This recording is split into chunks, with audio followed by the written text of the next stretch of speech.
नाना काटेंचा मला फोन आला होता त्यांच्या मुलीच्या लग्नासाठी.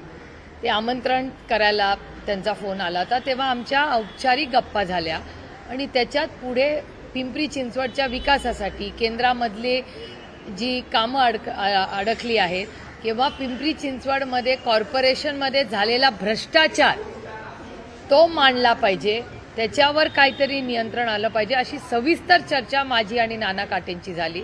आणि मीही नाना काटेंना म्हणाले की पिंपरी चिंचवडच्या हितासाठी आपण सगळ्यांनी पिंपरी चिंचवड हे केंद्रबिंदू ठेवून, विकास हे केंद्रबिंदू ठेवून आपण सगळ्यांनी मार्ग काढला पाहिजे. त्याला त्यांचाही मनाचा मोठेपणा होता नाना काटेंचा की ते म्हणाले, ताई तुमचं बरोबर आहे, कधीतरी आपले राजकारणातले मतभेद बाजूला ठेवून आपण सामाजिक कार्यक्रमांसाठी, सामाजिक कामासाठी, विकासासाठी एकत्र एक समाज म्हणून येणं गरजेचं आहे. कारण का समाज आज पिंपरी चिंचवडमध्ये प्रचंड भ्रष्टाचार झालेला आहे. हा आरोप मी एकटी करत नाहीये.